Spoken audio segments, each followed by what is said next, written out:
So, where are we? What are you doing here?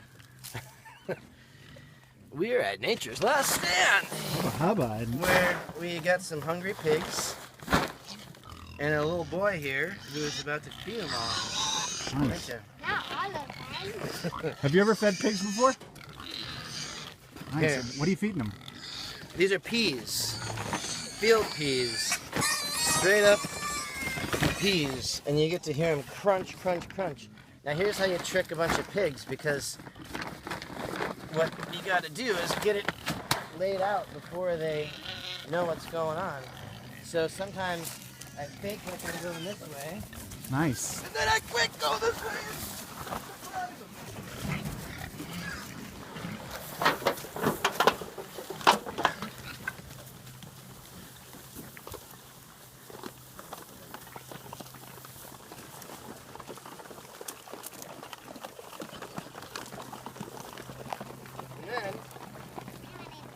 Now, they're so focused on eating that you can pet them, you can hang out. The little ones probably won't let you get too close because they're kind of jumpy.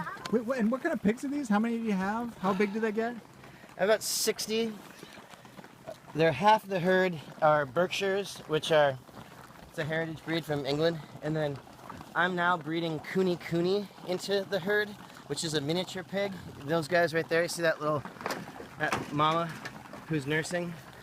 And then all these black ones here, those are that's my new pig. Mitch. I'm breeding a super pig. No, Kunis are really good at foraging on the pasture. They eat grass and they can really gain almost all their weight without needing any grain at all. And so I'm trying to breed like about 1/8 Kuni into my Berkshire herd so that they're just better foragers. They're already really good foragers. Like, I mean, they've been in this field for like a week, and look what they've done already. This right here? Yeah, this used to look like that field. Just right beyond it? Just beyond it. Wow. In a week, they just chow down. So I give them grain, but I try to, especially when I want them to clear stuff and serve a function, I hold back on the grain, and they just go rooting, you know? Nice. Yeah. And so where are we? We're about 40 miles outside of Seattle? Well, we're about 23 miles outside of Seattle, but that could be 40 some minutes if you're trying to get traffic. Nice. And yeah, so this is like, you know, it's funny. This is like the least picturesque place. There, I will move them into the woods. And this pasture, well, we could walk and you can see it goes down into the woods.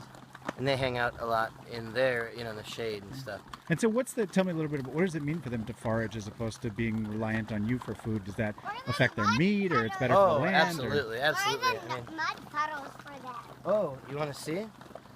So you see that big green tank? That's the water tank. Go over there and you'll see there's a hose that I usually run. Can I get some? Yeah, you want to go see? Here, let's Stay give out them of a the little, mud, though. let's give them a I little more want to food. make some.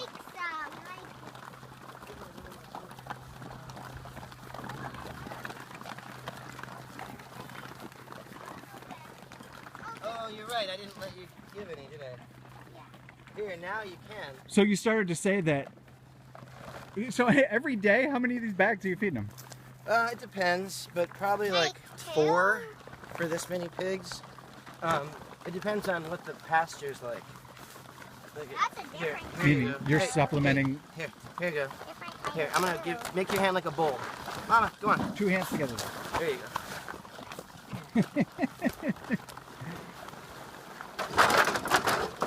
So what I'll do a lot of times when I want them to clear an area like this is I'll just take feed and dump it in places that I want them to do. So they'll eat down all this blackberry and everything? God, yes.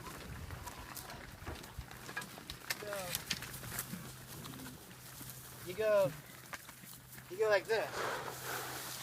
And that seems maybe a little mean because you're making them do this, but it's sort of the purpose of pigs. I mean, why I have pigs, I obviously sell a lot of pork, but they are clearing this farm for me.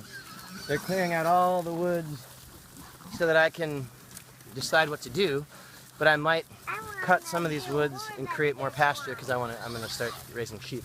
So You're using Pigs them are- as a tool. They're a great first. I want to give one Herd. more than one. You want to feed some more pigs?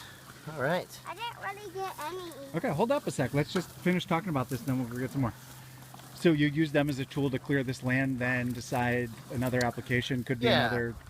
So animal someday could my be kind of crop. plan is, because this whole thing right is going to be this big farm pad with a building on it.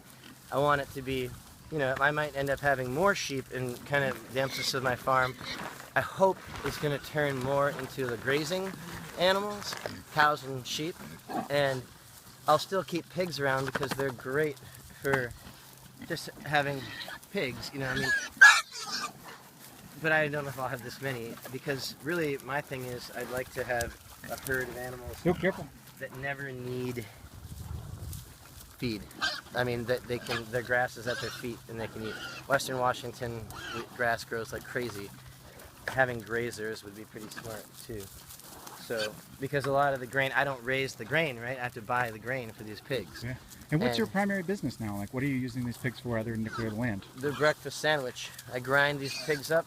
I don't even make bacon out of them. I grind the bellies up. Everything goes into the sausage and then the breakfast sandwich. I mean, so I'd go through about, I don't know, a half pig every weekend.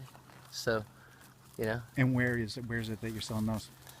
University District Farmers Market, West Seattle and Broadway. Nice. So right here in the city, 25 miles away. Yeah. Your primary business with these pigs is selling breakfast sausages. Yeah, it's kind of crazy. Right. Yeah, I started off selling pork, like pork chops and roasts and ribs and stuff in a freezer. And at the farmer's market, there's too many people already doing that. And so I couldn't sell any of it. I had to think of something to do, so I started making sausage, and that's a hit with people. People love that value added, and you know, I use fresh stuff like fresh sage, fresh ginger, fresh garlic, so it's really pungent sausage and people love it. Yeah. Wow. Yeah. And so this is a follow. I mean, you had been a vegetable farmer, and tell me a little bit about that transition. Yeah, I get bored easily, and I didn't want to quit farming, but I just got tired of every January getting out the seed catalog, going down the alphabet, starting with A, and you hit B, and B is a tough one to get out of. Broccoli, Brussels sprouts, beets, you know, there's so many B's, and it just got, I don't know, it got a little boring to me, and I also kind of was thinking, you know, you're plowing and disking, and you're just burning diesel, and it's really hard on the land, whereas the pastoral thing with animals, you know, most of the farm is green all the time, because you're not, you know, I think it's easier on the land to do this, so that's sort of been, you know, I don't know if I intended to do that or not, but I enjoy not being on the tractor all the time. And when you're farming row crop annual vegetables, you're on a tractor a lot, you know, and sucking exhaust, and I don't know.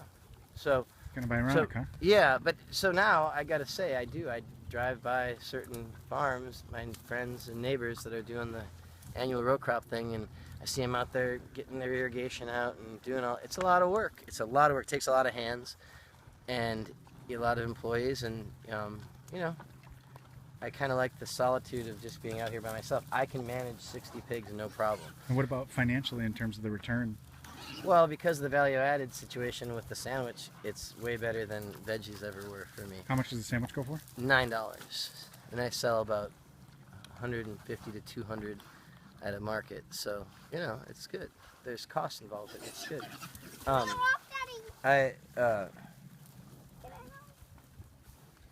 Yeah, it's gratifying. I just got rid of. I had 300 laying hens out in that field, so I was doing the eggs for the sandwich too, but I got rid of them because they were getting old and the coyotes were starting to pick them off, and I thought, all right, I need to just, you know, regroup. So what's on your sandwich? Right now I'm using Seabreeze Farms duck egg, which is awesome. It's a big old beautiful egg. Cheese from Samish Bay, their mild cheddar. My breakfast sausage, and then that Tallgrass brioche, you know, the bakery from Tallgrass. And holy cow, is that a good Combo. Yeah, it's good. Nice. Yeah. Sweet. So what are the greatest misconceptions about being a pig farmer in America in 2016? Well, you know, it's interesting. Hold up. What I've learned is that people don't know much about raising pigs on pasture in a sustainable, hippie kind of way. Like, I'd be willing to bet that 99.9% of all pigs are raised in a concrete kind of confined feedlot situation. And so, and that all happens in the Midwest, in Minnesota, where I'm from, in Iowa, and Indiana, and all that. So the Dakotas. So then you come out here, and there's very few people farming. But even within the farming community in the Midwest, there's not too many people doing it on pasture, and people don't know. There's a lot of myths. Like, there's a lot of myths. Like, if you'll notice that all my pigs have testicles, I don't castrate pigs, and I can do that for two reasons. One is that I use a lot of spices and herbs in my sausage, so it can kind of hide some of the odor from the male pig, because the reason why every male pig is castrated in the pig world is because there's something called boar taint. And when a male pig gets into breeding age and he is allowed to breed, he can be stinky and his meat can smell while it's cooking, not while you're eating it. You can't taste it. But so in the EU in 2018, they're going to outlaw physical castration of all pigs. Wow. Because they feel like it's inhumane.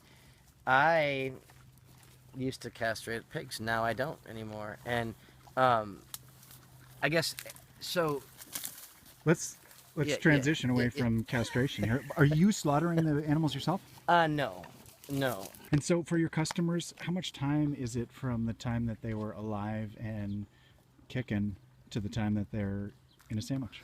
It's either a week or 2 weeks, pretty much, or something like that. Like beef, you age beef, but you don't really age pork. You want the meat to sit, to hang for a day or two, but pretty much goes straight into the sausage and into the sandwich. There are times when it's fresher than you even know. You can't believe how fresh it is. So yeah, for better or for worse. All right. Any overall ideas or misconceptions that you want the average American to understand about pig farming in 2016, or ideas about what it's like to, raise children in the city, but be, having a farm 25 miles outside the city where you got 60 pigs that you're... Yeah, I guess it's very gratifying to know that these pigs have a really good life and they're super happy, and that's just, it's just an extension of almost parenting in some way, just that feeling you get when you've done your duty to them. And yeah, it's, vegetables suffer in silence, but these guys let you know when there's something up, and they eat the greenery, Zoo. That's what they do. They eat all the leaves first, and then when they get real hungry, they'll even eat all the stalks on the blackberries. Wow. And well, yeah, they can. That's kind of their last thing on their diet, for sure. All right. Well, yeah. This is Len Davis. I'm a filmmaker based in Seattle, Washington. I'm out here on Nature's Last Stand farm, about 25 miles outside of Seattle, with my friend John Hushley, and this is his pig farm. John, thanks so much for sharing what you got going on here. It's really both great to bring my son out here and learn about your operation. Well, thanks. It's nice having you guys out. I love that that he's not even afraid of that boar who's probably like 500 pounds. It's walking right past him. He looks like a Freightliner. He's not even phased. Sweet. Thanks so much for having us. Oh, of course. All right. Yeah. Peace, man. Yeah. Look forward to learning more out here. Stay fresh.